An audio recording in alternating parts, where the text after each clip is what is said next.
a temperatura. A gente estava tentando conversar com o ministro Marco Aurélio Mello, mas telefonia tem essas coisas também. Às vezes a gente fica emiretado aqui. Vamos tentar novamente. Ministro, me ouve? Ouço bem. Ah, perfeito. Eu estava ali falando sobre essa decisão lá do Supremo. O senhor proferiu votos, bem me lembro, lá em 2020, né? E justamente abre um precedente aí de censura, responsabiliza veículo por uma eventual mentira que um entrevistado ao vivo possa conferir. Queria uma análise sua sobre isso. Olha, continuo convencido quanto ao acerto do voto que proferi como relator. E fui acompanhado pela ministra Rosa Weber, né? O que ocorreu no caso concreto? Reprodução por um jornal de Pernambuco, de uma entrevista, sem o jornal emitir qualquer opinião. E aí veio a ser responsabilizado. Manifestei-me pelo provimento do recurso. Por que eu fiz? Porque é uma garantia constitucional que interessa à sociedade, interessa aos brasileiros em geral, que a imprensa, ela goza de liberdade. Ou seja, não pode haver qualquer embaraço à atuação jornalística. E essa decisão agora me lembrou uma lei da época da escravidão, a lei para inglês ver. De duas uma, ou se tornará uma manifestação que não surtirá efeitos, ou gerará embaraço à atuação jornalística. E esse embaraço, sob o meu olhar, não se coaduna com os ares democráticos. Ministro, que precedente pode ser aberto a partir de uma decisão desse tipo, considerando que o senhor citou a lei para inglês ver, né, que é a lei que ou pega ou não pega, caso pegue uma decisão dessas? Caso pegue, nós teríamos a inibição da imprensa, porque jornalistas em geral, veículos de comunicação, ficarão com receio de divulgar qualquer matéria. E há de lembrar-se, sem se cogitar, inclusive, da atuação jornalística virtual mediante a internet, que não há espaço para o jornal, para o jornalista fazer investigação. E ele não tem essa atividade para, posteriormente, então, veicular a matéria, sob pena de comer barriga, de ficar para trás, porque a matéria de ontem, ela não é a matéria de hoje.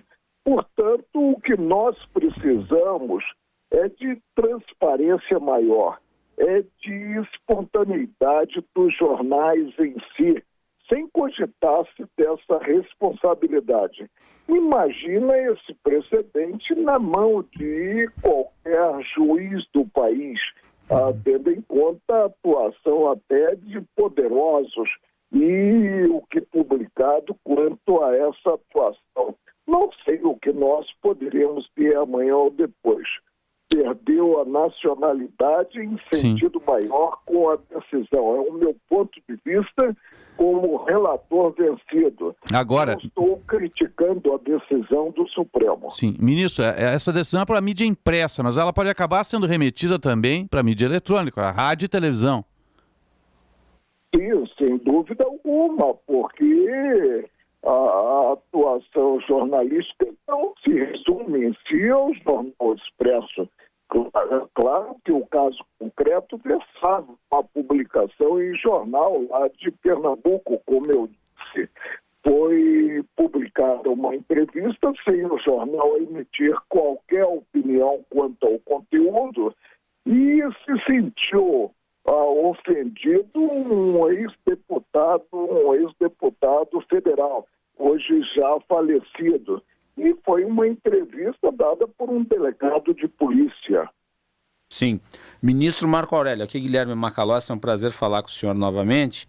Ministro, o senhor presidiu o Supremo Tribunal Federal entre 2001 e 2003, se eu não estou enganado, né? Sem dúvida. E, portanto, o senhor, além de ter atuado na Suprema Corte, de ter atuado no Tribunal Superior Eleitoral, o senhor foi chefe de um dos poderes e, portanto, conhece a história das jurisprudências e vivenciou uma parte delas, a recente, e a mim chama atenção, porque o Supremo Tribunal Federal, ele sempre teve uma posição, em geral, jurisprudencial em matéria de liberdade de expressão, que fazia a defesa inerente da atividade jornalística e dos preceitos fundamentais estabelecidos pela Constituição. Agora, de um tempo para cá, nós estamos vendo uma inclinação do Supremo para fazer uma interpretação mais restritiva da liberdade de expressão. A que se deve esse movimento na sua avaliação? Esse movimento jurisprudencial? Sob a minha ótica, aí é uma concepção distorcida, porque a liberdade de expressão, a liberdade jornalística são base do Estado Democrático de Direito, são base da República. É preciso que tudo realmente seja revelado para que haja o acompanhamento pelos contribuintes e a cobrança devida, responsabilizando-se aquele que tenha claudicado, principalmente no exercício de uma função inerente a um cargo público. Sim, mas do ponto de vista da aplicação da lei, ministro Marco Aurélio, no caso da visão do Supremo como corte em relação à matéria da liberdade de expressão, o que se deve, qual tem sido, na sua avaliação, a visão que respalda essa interpretação restritiva da liberdade de expressão que começou a ganhar forma dentro do Supremo Tribunal Federal? O Supremo é o Supremo de hoje, com as cadeiras ocupadas pelos respectivos integrantes. Agora, evidentemente, a atuação do Supremo é uma atuação vinculada. É uma atuação vinculada principalmente à Constituição Federal. Ele deve buscar a concretude do que se contém nessa das leis do país, que é a Constituição Federal. Eu teria que colocar os colegas, eu não sou analista, em um divã para saber o que eles estão pensando a respeito e qual o objetivo visado. Ministro, aproveitando aqui o espaço que o senhor está concedendo para a Rádio Bandeirantes, gostaria de saber a sua visão, a sua opinião sobre a indicação do atual ministro da Justiça do governo brasileiro, Flávio Dino, para uma cadeira no STF. Quanto à indicação, depois de efetuada, eu não emito opinião. Vamos aguardar a palavra do Senado da República. Ministro, como é que o senhor avalia essa decisão do Senado de interferir nas decisões monocráticas do Supremo, que vem dando uma reação na Corte muito forte? A matéria já está tratada no regimento interno. O que há necessidade é de observar-se esse regimento. Quando nós imaginamos Supremo, nós imaginamos órgão único, e não 11 Supremos ou 13 Supremos, ou 14 Supremos, considerado cada qual dos integrantes, considerados as duas turmas e o plenário. O ideal é que as decisões sejam sempre em colegiado, porque já se disse que cada cabeça uma sentença. E aí no colegiado se discute a matéria e é proclamada a voz da maioria. Sim. Aproveitando, ministro, já que o Osiris tocou nesse ponto em relação às decisões monocráticas, vai ser pautado em breve no Senado Federal uma outra PEC daí estabelecendo mandatos para ministros do Supremo. E tem gente que é a favor, tem gente que é contra, é do jogo político, obviamente.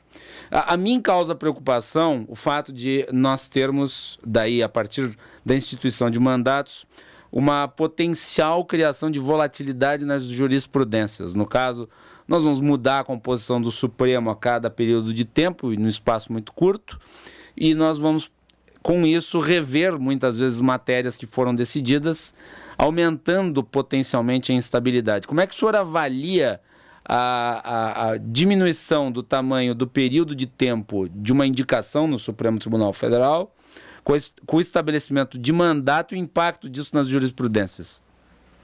Olha, eu fiquei 42 anos em colegiado julgador e sempre na linha de frente, sempre atuando com muita espontaneidade, pureza da alma, conciliando os predicados lei, direito e justiça. E penso que nós não podemos dar uma esperança vã à sociedade impossível de frutificar. Nós não devemos deixar o certo pelo duvidoso. O que ocorrerá se tivermos mandato relativamente ao ofício de julgador, relativamente aos integrantes do Supremo? Nós introduziremos no Supremo mais política ainda. E já se reclama muito que a atuação dele vem sendo uma atuação política, não política institucional, mas política neste ou naquele sentido. Eu creio que nós devemos, sim, buscar a atuação em colegiado, como está em regimento interno, norteando, portanto, o ofício de judicante no país. Isso é que é preciso. Não vejo com bons olhos essa tentativa de mudar os critérios existentes, que são critérios experimentados. Ministro Marco Aurélio Mello, obrigado pela atenção aqui à Rádio Bandeirantes. Um bom dia, até um próximo contato. Olha, hoje eu estou de luto com os 3-0 de ontem. Ninguém esperava, né, ministro? Mas ainda